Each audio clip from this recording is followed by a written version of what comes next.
Olá, bem-vindos a mais um. E aí, professor? Não faça como da última vez, Martin. Tá bom, Walter. Como vai? Eu vou bem. Muito bem, temos que conversar sobre esse assunto aí. Mãos à obra. Querido Pai Celestial, somos gratos por estarmos a seu serviço e pedimos que o Senhor nos abençoe. Ilumine nossas mentes nessa conversa e nos ajude, em nome de Jesus. Amém. Os inimigos da verdade presente têm tentado abrir a porta do lugar santo, que Jesus fechou, e abrir a porta do lugar santíssimo, que Jesus abriu em 1844. Martin, essa data realmente irrita as pessoas, não é mesmo? Sim, irrita muita gente. Eles perguntam de onde tiramos esse absurdo de 1844. Bom, vamos deixar isso bem claro. Não há uma profecia bíblica sobre os 2.300 dias? Sim, Daniel? Certo. Ela não tem um começo? Sim. Muito bem. Que é a emissão do decreto para restaurar Jerusalém. 457 a.C. Sim, 457 a.C. Isto é incontestável. E para constatar isso, há uma primeira parte desta profecia, que é a chamada profecia das 70 semanas, que prevê com precisão quando o Messias viria. E essa data foi cumprida à risca, já que a profecia disse que o Messias estaria aqui precisamente no ano 27. E é por esta razão que os rabinos hoje proíbem o estudo dessa profecia, para que as pessoas não descubram isso. Eles a amaldiçoaram até. Isso, eles não querem que ninguém a estude. E então, este Messias poria um fim ao sistema sacrificial, o que só pode ser feito quando o tipo encontra o antítipo, ou seja, quando o Cordeiro de Deus, Cristo, tira o pecado do mundo. É muito preciso. Agora, esta profecia termina ao final das 70 semanas ou continua até o final dos 2.300 anos? A profecia continua até o fim deste período, e me refiro ao final dos 2.300 anos. Então, se a primeira parte da profecia se provou correta, e absolutamente correta, então ela termina em 1844. Sim, porque você não pode apagar o restante da profecia e fingir que os 2.300 anos não existem. Exato, e eles terminam em 1844. E o que há de especial nesta data? Martin, este ano foi um divisor de águas na história da humanidade. Neste ano, Martin, grandes coisas começaram. A evolução foi introduzida no mundo. Sim, neste ano. Vá e pesquise. Está lá na Origem das Espécies, no prefácio. Darwin disse que em 1844 ele apresentou esta ideia de que Deus não é o Criador, mas a natureza é que é. E é por isso a mensagem do primeiro anjo. Exatamente. Então, eles começaram a querer remover Deus da sociedade. Aí veio o comunismo. E, aliás, 1844 foi o ano em que Marx e Engels decidiram lançar o comunismo. E o ecumenismo também começou em 1844. O primeiro grupo ecumênico foi a Associação Cristã de Moços, a YMCA, que é baseada no ecumenismo e foi lançada em 1844. Os sistemas de comunicação, os sistemas ferroviários do mundo também começaram em 1844. E também o espiritismo moderno. Curiosamente, ele também começou em 1844. Então veja quantas coisas começaram em 1844. O que mais as pessoas querem? Também temos o existencialismo, o ocultismo. Tudo começou em 1844. A ciência da arqueologia, que comprovou muitas verdades bíblicas. Também lá os documentos sináiticos, tudo em 1844. Duas correntes da palavra de Deus se espalhando no mundo. Isso é incrível, Martin. E as pessoas ainda perguntam por que essa data é importante. E é claro, teve o grande desapontamento. Essa data é importantíssima, pois foi nela que Jesus entrou no lugar santíssimo e começa o julgamento. Correto? Continuando. Onde está a arca, contendo as 2 tábuas de pedra nas quais são escritos os 10 mandamentos pelo dedo de Jeová. Satanás está agora usando todos os artifícios neste tempo de selamento para manter as mentes do povo de Deus afastadas da verdade presente e fazê-las vacilar. Vi uma cobertura que Deus estava estendendo sobre o seu povo para protegê-lo no tempo de angústia, e toda alma que estivesse decidida na verdade e fosse pura de coração seria coberta com a cobertura do Todo-Poderoso. É uma decisão cognitiva que temos que tomar. Vamos analisar isso. A mensagem do primeiro anjo chegou a todas as igrejas para contrafazer essa bobagem da evolução. Adorem a Deus e deem-lhe glória. A segunda mensagem separou as pessoas daquelas que rejeitaram a primeira mensagem. A terceira mensagem é transmitida por aqueles que guardam os mandamentos e têm o testemunho de Jesus. É um processo. Sim, primeiro você aceita a primeira mensagem, depois a segunda. E agora você proclama a terceira, porque você fez um progresso. E essas pessoas devem permanecer separadas. Então, o quarto anjo adverte aqueles que ainda estão na Babilônia a romperem seus laços ou receberão as pragas. Certo? Se a casa foi limpa, mas não foi preenchida com a verdade, o que acontece a ela? 7 demônios. Piores do que o primeiro, não é? A mensagem é a de que Babilônia é uma casa de demônios e que se deve sair dela. Na virada do século, a obra já havia se difundido universalmente. Em 1896, o secretário de Missões Estrangeiras escreveu: com essas posições estratégicas agora ocupadas pela mensagem em quase todas as partes do mundo, Deus, por seu poder infinito, pode realizar uma grande e poderosa obra em um tempo muito curto. Ele abreviará sua obra em justiça. A partir deste pequeno começo, esse grupo desprezado tornou-se um movimento mundial, se espalhou por todas as partes do mundo. Austrália, Nova Zelândia, todo o planeta, todo mundo cristão e não cristão. Podemos afirmar que hoje existem apenas 2 igrejas mundiais neste planeta. Igrejas estas que são opostas umas às outras. Apenas 2. Suas diferenças são irreconciliáveis. Apesar de que há alguns que achem que dá para unir as duas. Mas isso não é verdade. Ponto final.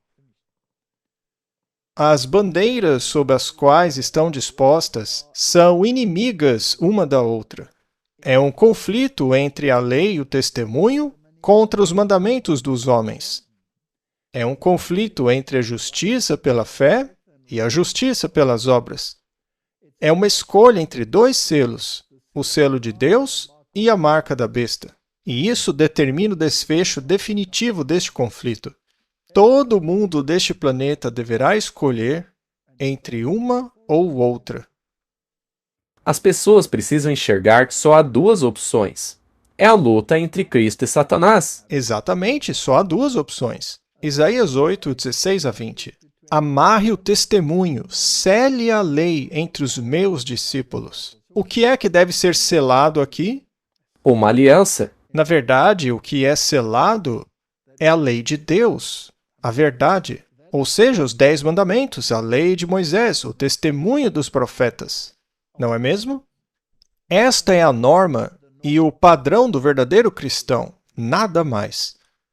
Esperarei no Senhor, que esconde o seu rosto da casa de Jacó, e o aguardarei. Eis que os filhos que o Senhor me deu são para sinais e para maravilhas em Israel, da parte do Senhor dos Exércitos, que habita no monte Sião.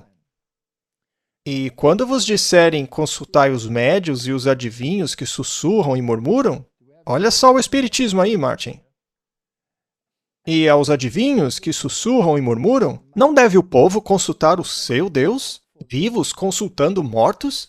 Não espíritos de mortos, mas a Bíblia é a norma que deve guiar nossa vida. E mesmo o Espírito, que muitas igrejas hoje chamam de santo, se ele contradiz a Bíblia, é uma farsa. Correto? Neste caso, não há luz nele. Sim, esses movimentos em que as pessoas caem no chão, começam a falar coisas sem sentido. Tudo isso, curiosamente, também começou por volta de 1844. Temos que ficar atentos. Isso é contrafação. E se alguém vier até você dizendo ter uma mensagem de Deus, você deve conferir se essa mensagem bate com a Bíblia. Sim, se está em harmonia com ela.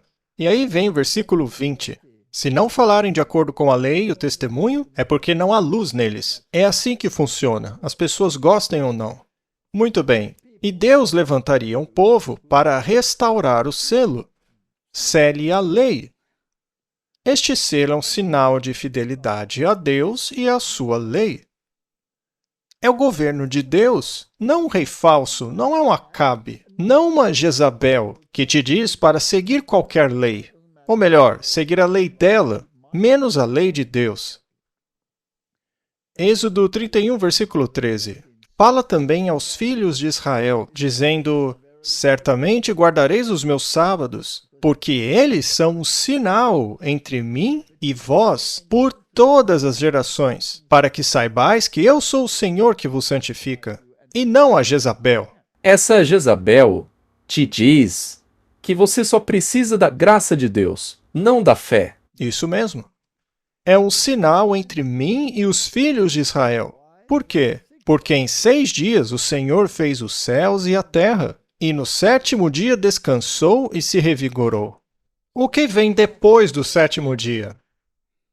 Trabalho. O descanso acabou, mas eles querem descansar no 1º dia. Vai trabalhar, Jezabel. Certo? Muito bem. Eu achei que não ia me empolgar. Sério?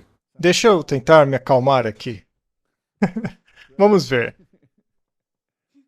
Pergunta: isso seria fácil? Não, com certeza não. Vamos ver o que lemos em O Desejado de Todas as Nações.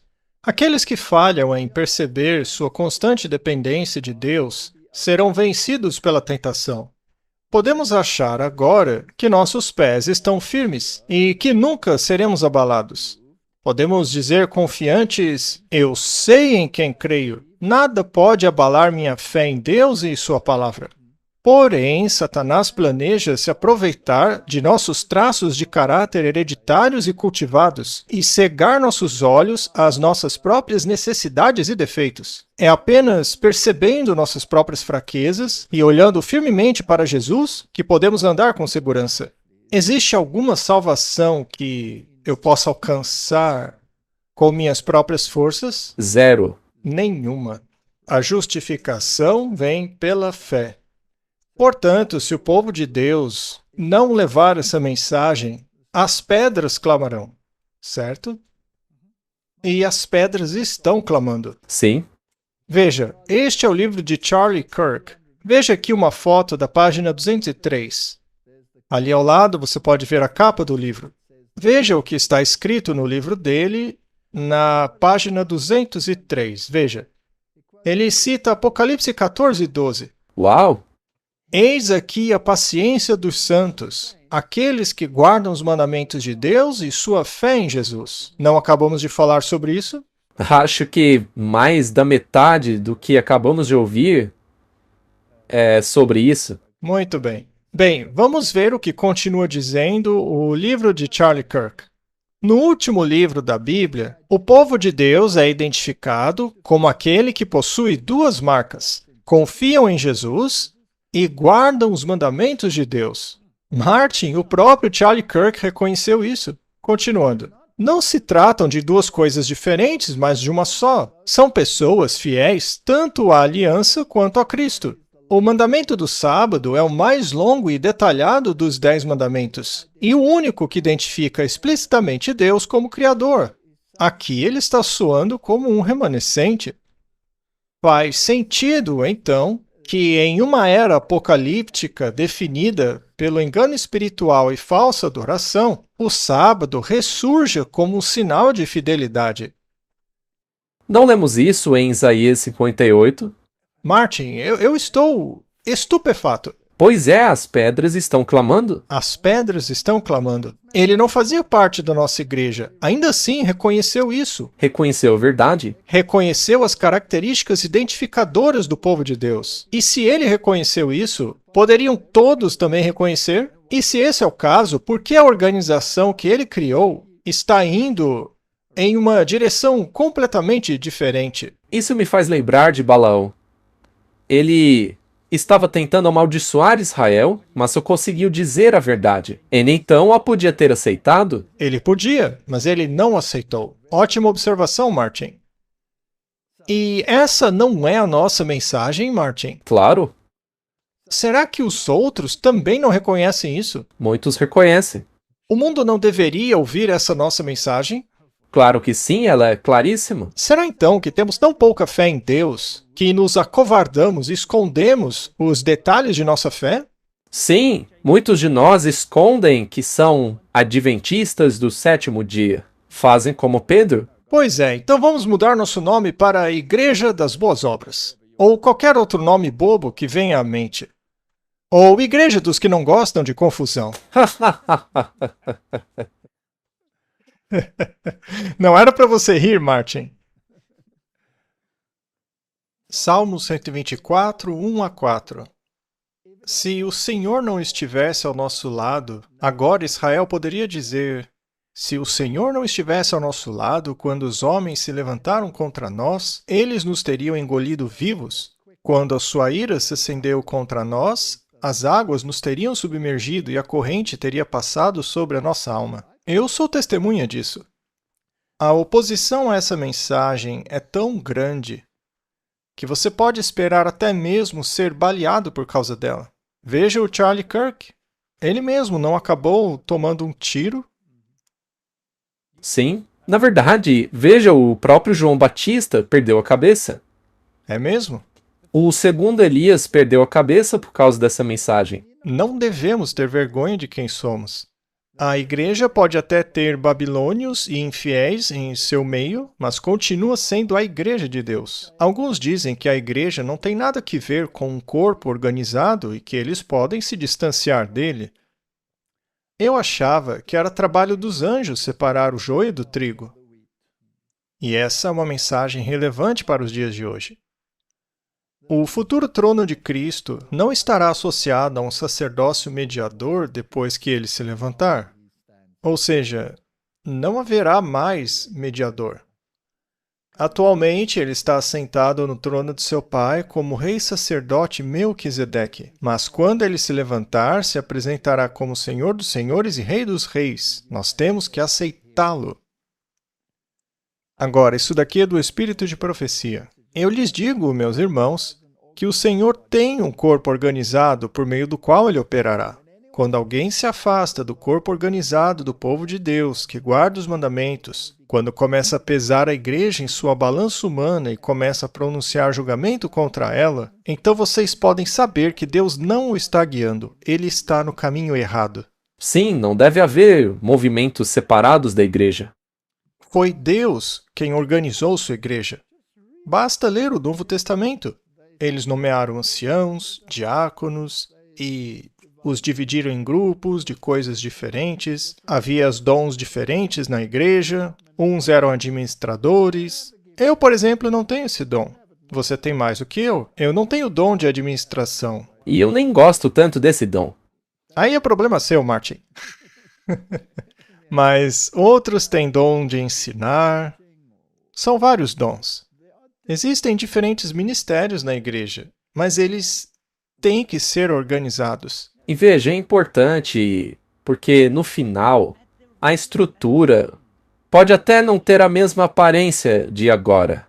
Mas deixemos isso. Com Deus, você não tem que tomar a dianteira e apressar as coisas. Sim, não tente consertar a igreja só porque você acha que faz um trabalho melhor do que Deus nisso.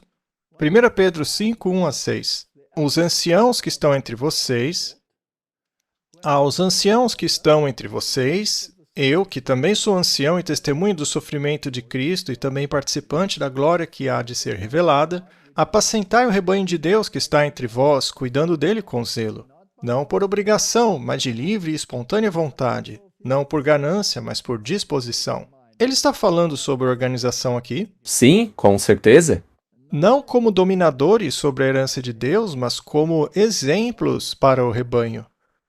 E quando o Supremo Pastor se manifestar, recebereis a coroa da glória que não se desvanece. Então deve haver alguma estrutura envolvida nisso. Da mesma forma, vós, jovens, sujeitai-vos aos mais velhos. Veja que há uma hierarquia. Sim.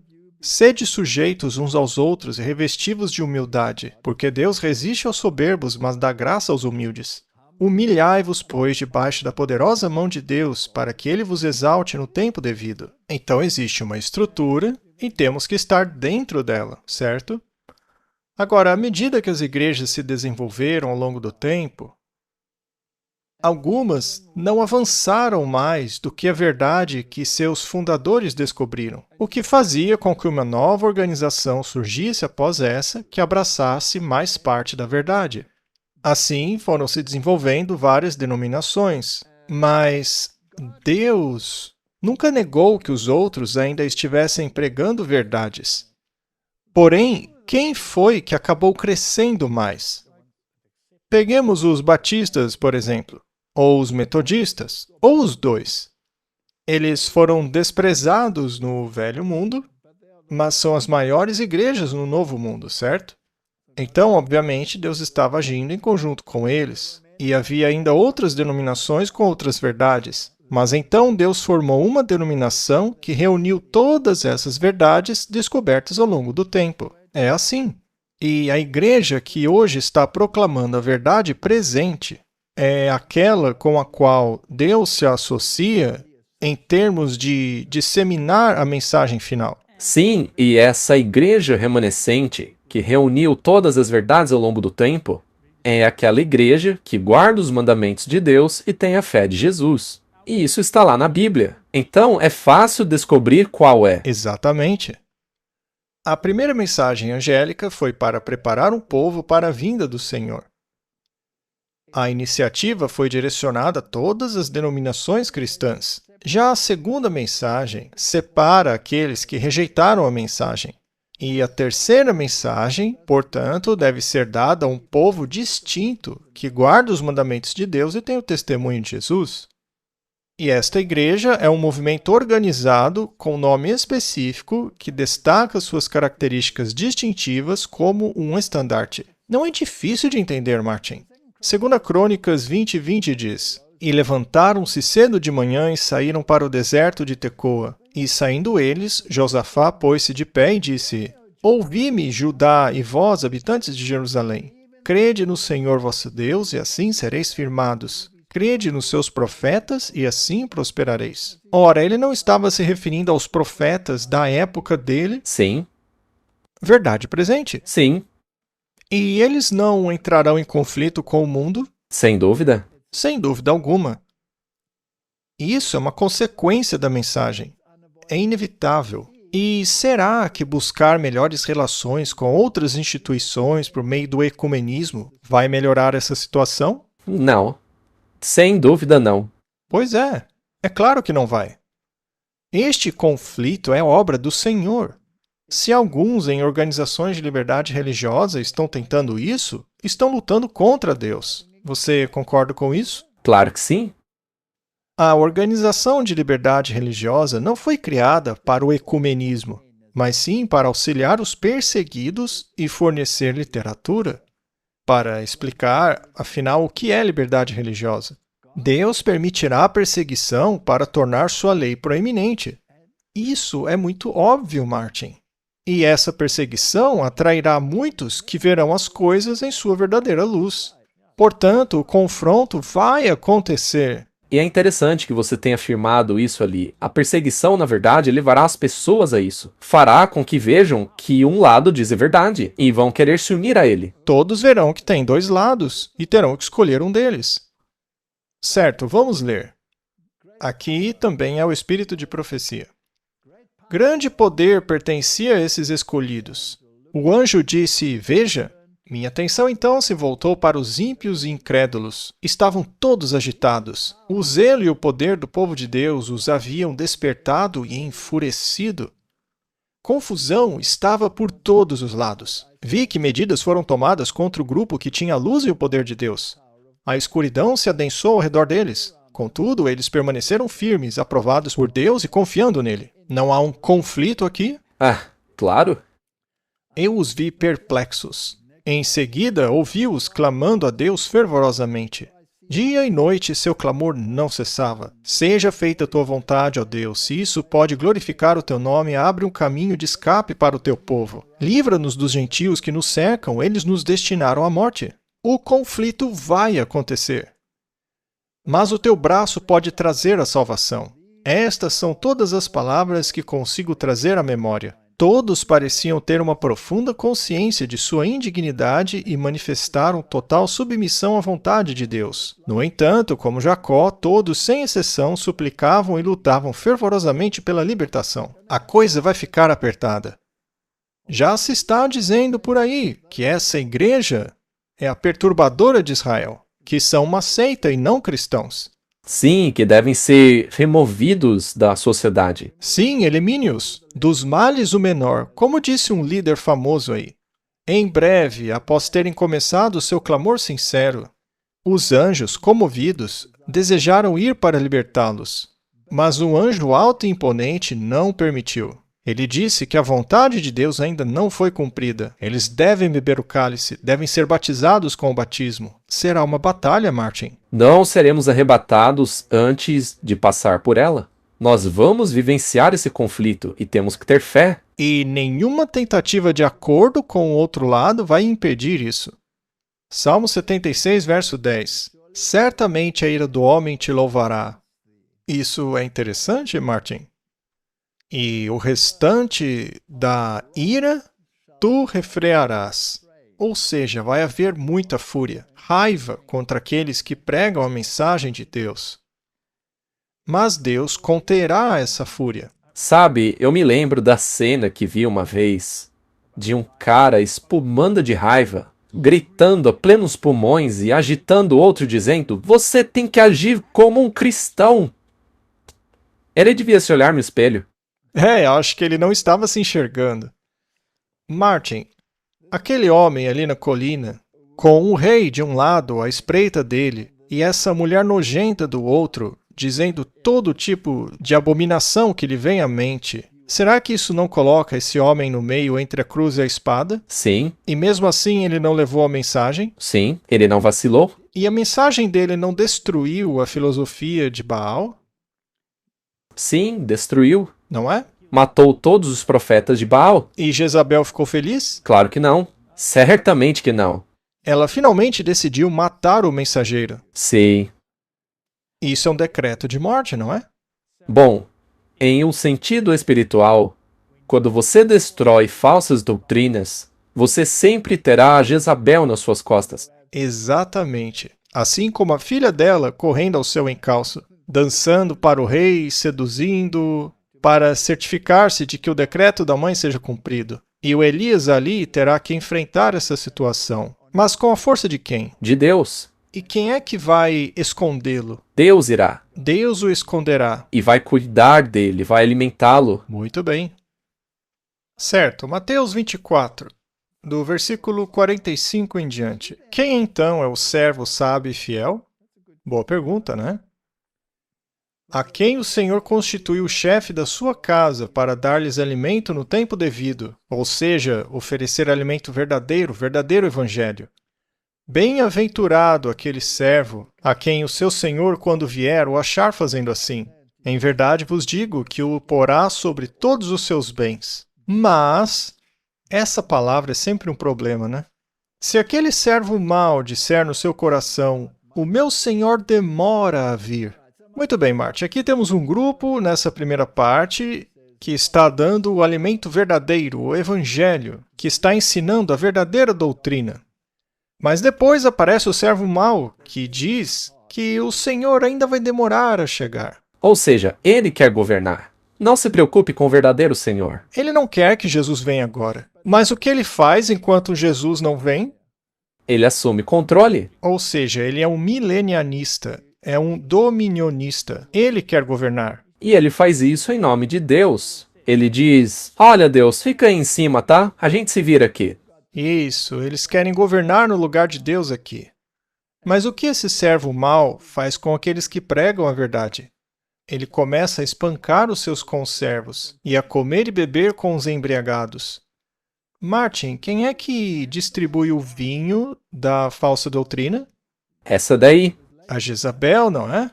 Ela tem uma taça de ouro na mão e está embriagando as pessoas, não é mesmo? E com quem ela está se relacionando? com as pessoas erradas. Eles se sentem em concílios ecumênicos com Jezabel, não é mesmo? O senhor daquele servo virá num dia em que ele não espera, numa hora em que ele não sabe. Essa não é a mensagem de Sardes? Se não se arrepender, virei como um ladrão na calada da noite? Muito bem. Em uma hora em que você não sabe, E eles não saberam a hora porque não estavam observando. estavam preocupados com o seu próprio reino aqui embaixo.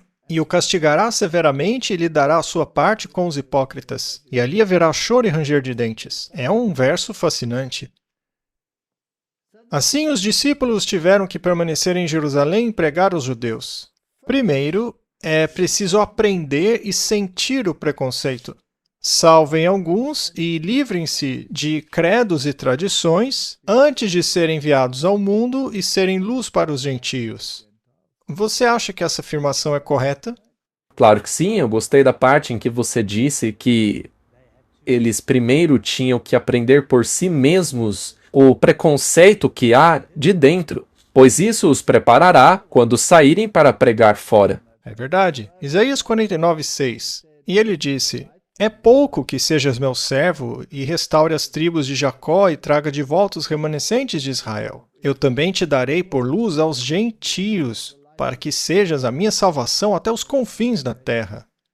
Isso é maravilhoso, Martin. Essa era a missão daquele grupo remanescente inicial. Na verdade, era a missão de Israel. Sim. O mesmo aconteceu com os primeiros adventistas. Eles também precisavam estabelecer os primeiros crentes, libertar-se de credos e tradições e estar aptos a proclamar a mensagem do terceiro anjo. E para tal, tiveram que passar por situações difíceis. Atos 6, 7 a 15. E a palavra de Deus crescia, e o número dos discípulos multiplicava-se grandemente em Jerusalém. E uma grande multidão de sacerdotes obedecia à fé. Muitos sairão às ruas. Não está acontecendo hoje? Até mesmo crianças começam a pregar. Até mesmo Charlie Kirk pregou parte da mensagem. Estevão, cheio de fé e poder, realizou grandes maravilhas e milagres entre o povo, e surgiram alguns da sinagoga, que era chamada Sinagoga dos Libertinos, Sirineus e Alexandrinos. Nossa, que grupinho, hein, Martin? E da Sicília e da Ásia, que disputavam com Estevão. A mensagem então será contestada? O Estevão teve que se opor a todos eles. Eles não foram capazes de resistir à sabedoria ou espírito com que ele falava, porque ele se baseava na Bíblia. Então eles subornaram alguns homens que disseram: Ouvimos esse homem proferir blasfêmias contra Moisés e contra Deus. Eles incitaram o povo, ou seja, ele está falando contra os nossos credos. E instigaram o povo, os anciãos e os escribas, que aproximaram-se e o prenderam e o levaram ao sinédrio. Apresentaram falsas testemunhas que disseram: Este homem não cessa de proferir blasfêmias contra este lugar santo e contra a lei, que na verdade era contra a interpretação deles da lei. Aquele homem daquele vídeo com a barba não disse que, se não seguirem nossos preceitos, eles não o reconhecerão? Exatamente. Pois nós ouvimos dizer que este Jesus de Nazaré destruirá esse lugar e mudará os costumes que Moisés nos transmitiu. E todos os que estavam sentados no conselho, olhando fixamente para ele, viram seu rosto como se fosse o rosto de um anjo.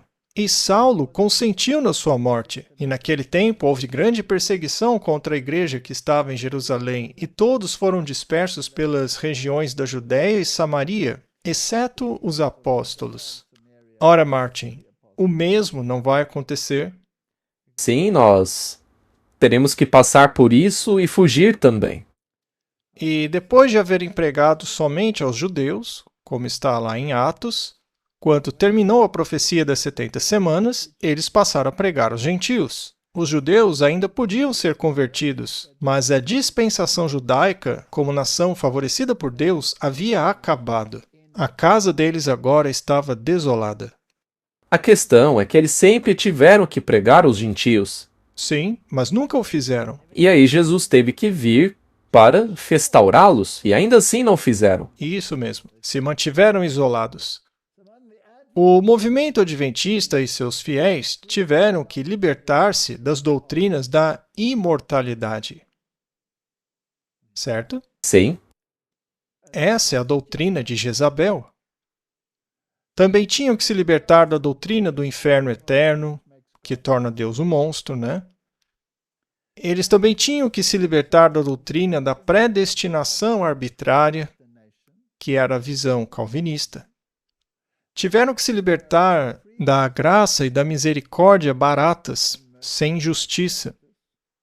Tiveram que se libertar da revogação da lei, que afirmava que a lei já se cumpriu e não existia mais. Só que Jesus disse, eu não vim para abolir a lei. Mais claro que isso é impossível. Também tiveram que aprender sobre a doutrina da reconciliação, sobre a mensagem do santuário, sobre os 2 compartimentos do santuário. Também tinham que entender corretamente o milênio e o período pós-milênio, restauração, ressurreição, o arrebatamento dos justos, castigo dos ímpios. Tudo isso havia sido distorcido pelos credos. Tiveram que aprender apenas o que está na Bíblia e não nos credos. Pense nisso, Martin. Que bagunça o diabo e suas vítimas introduziram dentro das igrejas. Sistemas irreparáveis que tiveram que ser abandonados porque não podiam ser expurgados de seus erros. A Babilônia havia chegado a um ponto em que não havia mais volta. O antitípico Estevão havia sido apedrejado. Não há espaço para vinho novo em odres velhos. Era preciso uma renovação da mente. Vinho novo precisava de odres novos. Então, todas essas igrejas com os seus credos, sendo nenhum deles bíblico, sendo que algumas delas distorcem horrivelmente o caráter de Deus, tiveram que ser abandonadas. Não vos conformeis com esse mundo, é dito em Romanos, mas transformai-vos pela renovação da vossa mente, para que experimenteis qual seja a boa, agradável e perfeita vontade de Deus. Foi necessário uma renovação. E foi-lhes dito, deveis profetizar outra vez a muitos povos. A verdade deve ser divulgada novamente a todas as nações, mas somente após o expurgo de erros e credos. Uma mensagem que era doce como mel, tornou-se amarga antes que as profecias pudessem se cumprir. Alguns de vocês se lembram do choque que sentiram ao assimilar essas verdades pela primeira vez? Como se sentiu, Martin? Foi um choque. Como se sentiu ao descobrir que os mortos dormem? Uau! No princípio eu fiquei muito chocado. Depois aliviado. Muito bem. E quando descobriu que a lei é autoritativa? Minha reação natural era querer ir contra ela. Como se sentiu ao descobrir todas as outras doutrinas bíblicas que as igrejas não pregam por aí? E a doutrina do inferno? Pois é. Essa aí me tornou um ateu. Me tornei ateu por causa dela. E depois que descobriu que ela era errada, como se sentiu? Muito melhor. Então a verdade precisa de um tempo para ser digerida. Você se lembra das preocupações que tinha com seus parentes e irmãos? Como sentiu-se ao descobrir a verdade? Queria contar para todo mundo. Você sentiu alguma urgência? Claro. Lembra-se do desespero que sentiu quando seus esforços foram rejeitados? Sim. Todos passam por isso.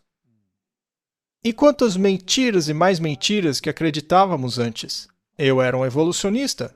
Minha mente estava cheia de mentiras. E eu ainda tinha um doutorado nelas. A mentira não é apenas pregada no púlpito, mas também disseminada pelo mundo científico em todos os seus ramos. Há mentiras na mídia, nas escolas, em todos os escalões de poder. Você se lembra de buscar a verdade no lixo da conjectura humana e retórica teológica? Foi um alívio para mim descobrir. Foi um alívio quando descobri que tinha que seguir apenas a Bíblia e o espírito de profecia, que não tinha que ler um monte de textos confusos. Então era uma mistura de alegria e tristeza, não é? Que mistura estranha. Tristeza por um mundo enganado e alegria por encontrar a verdade. Eu precisei mudar minha vida completamente. Tive que deixar o que fazia antes e fazer tudo diferente. E os outros zombam de você por isso. É claro que isso vem acompanhado de zombaria. Vão cuspir na sua cara. Literalmente. Muito bem. 1 Coríntios 4, 12 a 13. E trabalhamos com as nossas próprias mãos. Sendo insultados, nós abençoamos. Sendo perseguidos, nós sofremos. Sendo difamados, nós suplicamos. Somos tratados como o lixo do mundo e somos considerados a escória em todas as coisas até o dia de hoje. Parece familiar? Claro, hoje em dia esse texto faz muito mais sentido para mim, pois vivenciamos isso. Será que o remanescente seria popular? Claro que não.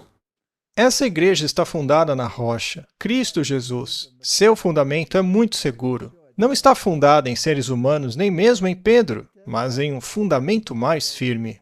Porque ninguém pode pôr outro fundamento, além do que já está posto, o qual é Cristo Jesus.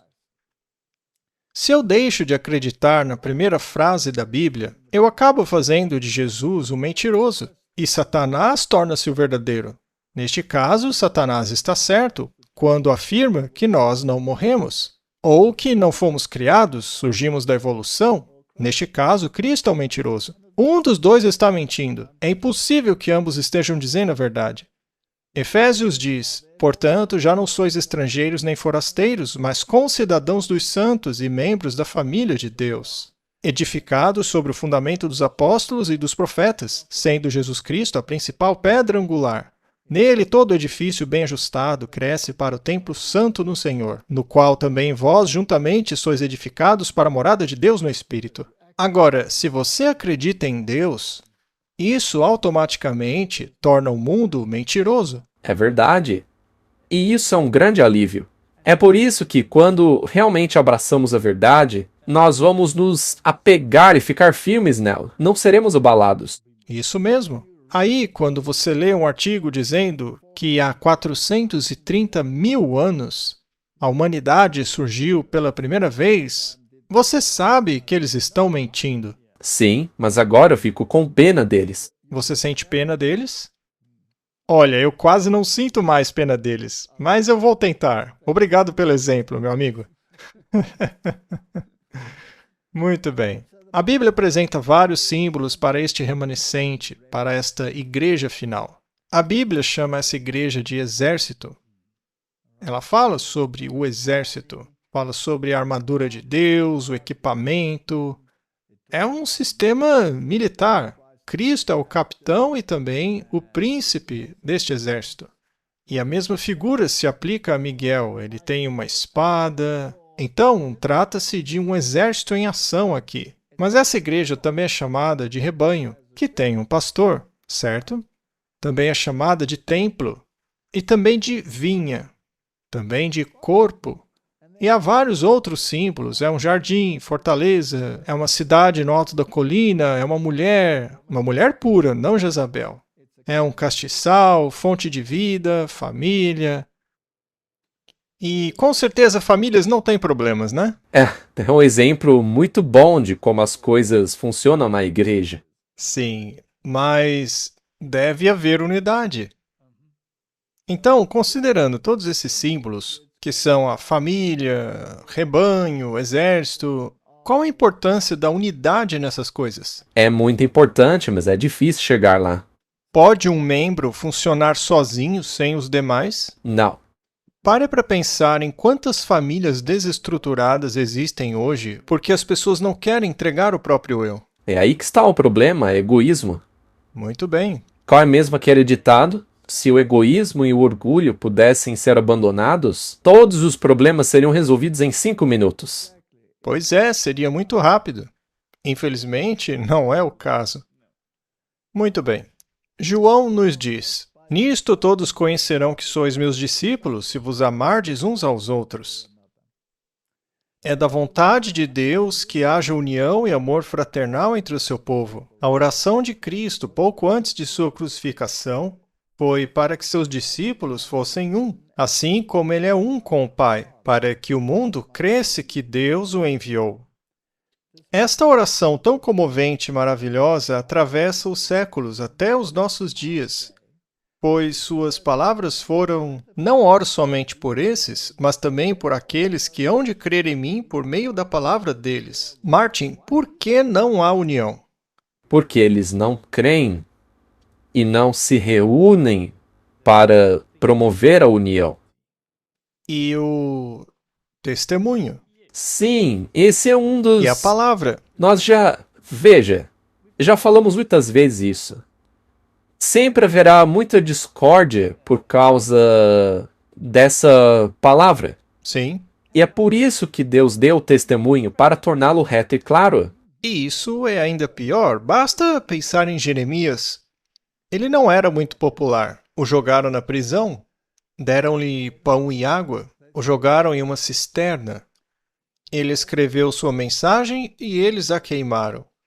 Ele então a repetiu com mais palavras, e isso os irritou cada vez mais. Então, o último rei, que soube que ele estava na prisão, foi visitá-lo secretamente, para descobrir qual era a vontade de Deus. E ele a seguiu? Não. Mas ele a ouviu? Sim, Ele sabia que era o profeta de Deus? sim. Ele foi lá secretamente. Ainda assim não obedeceu. Qual foi o resultado? Ele leu a vontade de Deus, mas depois colocou-a de lado. Será que o mesmo não acontece hoje? Aquele rei perdeu os filhos e a visão. Ele se fez de cego espiritualmente e acabou cego fisicamente. Muito bem. Então, Martin, Deus quer a união. Esta pequena palavra, unidade, é usada apenas 3 vezes na Bíblia, uma no Antigo Testamento e 2 no Novo. Vamos analisá-la. A primeira instância está em Salmo 133, versículo 1. Veja como é bom e agradável que os irmãos vivam em união. Efésios 4, 3. Esforçando-se para preservar a unidade do Espírito no vínculo da paz. E Efésios 4, 13. Até que todos cheguemos à unidade da fé e ao conhecimento do Filho de Deus, à maturidade, à medida da estatura e plenitude de Cristo. Você acredita que essa palavra é mencionada apenas 3 vezes? Há 2 aspectos aqui: unidade na doutrina e unidade no relacionamento. E não se pode ter um sem ter o outro, Pois isso seria um desastre. correto? Precisamos estar em sintonia e falar a mesma coisa. Então, se um diz, não se pode fazer concessões à Babilônia, mas o outro diz, sim, vamos fazer concessões à Babilônia. Isso, por acaso, é unidade? Não, O que deve então acontecer para que a unidade se concretize? todos devem concordar na verdade. Ou você muda de ideia e entra em harmonia com a verdade, ou será sacudido para fora, de forma que sobrará apenas um grupo. Isaías 52, 8. O teu vigia levantará a voz, e com a voz juntos eles cantarão, pois verão olho no olho, quando o Senhor restaurar Sião. Então, bem no fim, após o Senhor ter sacudido o seu povo, eles estarão em harmonia. 1 Coríntios 1:10. Rogo-vos, irmãos, em nome de nosso Senhor Jesus Cristo, que todos digais a mesma coisa. A gente faz isso? Ainda não. Ainda não? E que não haja divisões entre vocês. E isso já foi atingido? Não? Mas que vocês estejam perfeitamente unidos na mesma mente e no mesmo parecer. Uau! Sei lá, Martin. É difícil, né? Às vezes parece até algo impossível, mas é necessário. Nada menos do que 5 vezes a expressão para que eles sejam um é mencionada na oração de Nosso Senhor em João 17. 5 é número da humanidade, e ele repete isso 5 vezes. Tudo na Bíblia tem um peso, Martin. Unidade e diversidade, personalidades diferentes, dons diferentes, diferentes funções. Sim, existe ordem e organização, mas não é à custa da liberdade em Cristo. Nenhuma é menos necessária do que a outra. Então, como é que podemos nos separar? Nenhuma posição dá a ninguém o direito de dominar sobre os outros. Não há poder real na Igreja além do de Cristo, já que Ele é o único que pode exercer esse poder de maneira confiável. Você concorda? 100%. Não existe outro lugar em que isso possa ser feito com segurança. E isso acaba sendo uma receita para a divisão, não é? Se é. O relacionamento na igreja não deve ser cancelado levianamente. Estamos lendo o Espírito de Profecia. Contudo, quando o caminho de alguns seguidores declarados de Cristo é cruzado, ou quando sua voz não tem a influência controladora que eles acham que merecem, eles ameaçam deixar a igreja. Ah, será que isso é comum na igreja? Será que é, Martin? É verdade que, ao deixarem a igreja, eles mesmos seriam os maiores sofredores, pois, ao se retirarem para além do alcance de sua influência, eles se sujeitam a todas as tentações do mundo. Então, ainda é mais seguro dentro da igreja do que fora dela. Vamos refletir um pouco sobre este ponto. Isso vem dos primeiros escritos. Todos esses dons foram dados para o aperfeiçoamento dos santos na unidade, conhecimento e espírito. Sob a influência deles, a igreja primitiva desfrutou dessa unidade por um tempo. A multidão dos que creram era de um só coração e uma só alma. E parece uma consequência natural desse estado de unidade que, com grande poder, os apóstolos deram testemunhos da ressurreição do Senhor Jesus e grande graça estava sobre todos eles. Quão desejável seria tal estado de coisas agora? É verdade. Mas a apostasia, com sua influência divisiva e devastadora, manchou a beleza da igreja e vestiu-a de pano de saco. Divisão e desordem foram o resultado. Nunca houve uma diversidade de fé tão grande na cristandade como nos dias atuais. Se os dons foram necessários para preservar a unidade da igreja primitiva, quanto mais agora para restaurá-la. Isso é algo urgente, Martin? Há quanto tempo temos dito isso? Desde o início. É assim que se consegue a união. O que deve ser feito é que haja unidade em torno dos testemunhos. Muito bem. E esse é o propósito de Deus, restaurar a unidade da igreja nos últimos dias. Isso fica abundantemente evidente nas profecias. Temos a garantia de que o vigia verá o que está acontecendo para ver quando o Senhor trará Sião de volta. Acabamos de ler o verso. E também para que no tempo do fim os sábios compreendam. Quando isso se cumprir, haverá unidade de fé com todos aqueles que Deus considera sábios. Pois aqueles que de fato compreendem corretamente, necessariamente compreenderão da mesma forma. Isso é muito legal. É mesmo. E o que pode efetuar essa unidade, senão os dons que foram dados para esse mesmo propósito? Quais são os dons? Dom da profecia. Martin, se eu estou lendo isso direito, posso concluir que quem rejeita o dom de profecia nunca estará em unidade. Eu concordo 100%. E o que acontecia toda vez que surgia o dom de profecia em Israel? Eles o ignoravam. Acredite nos profetas e será estabelecido. Não creia neles e você será espalhado por toda parte. Sabe, isso é interessante. Quem dá ouvido aos testemunhos sempre será reconduzido aos mandamentos. Claro que sim, que por sua vez estão na Bíblia. Martin, o fator unificador na igreja remanescente é o testemunho, o espírito de profecia. E quer queiramos, quer não, esse é o momento decisivo. A divisão e turbulência ocorrerão com base nisso daí. O testemunho direto é o que vai causar a sacudidura.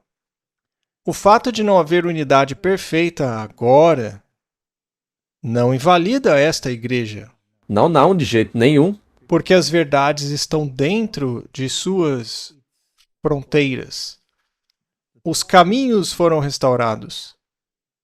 Mas a unidade só será finalmente alcançada submetendo-nos aos testemunhos. Vamos orar. Pai Celestial, é fato que existe um terceiro Elias. Essa mensagem tem sido divulgada pelo mundo. O confronto entre reis, Jezabel e suas filhas tem sido proclamado e irá finalmente culminar no alto clamor. E aqueles que a trouxerem Os 144 mil. Estes trabalharão em unidade, porque eles têm se submetido aos dons de Deus que foram dados exatamente para este propósito. Ajuda-nos a compreender isso e aplicar esse princípio em nossas vidas. Em nome de Jesus. Amém.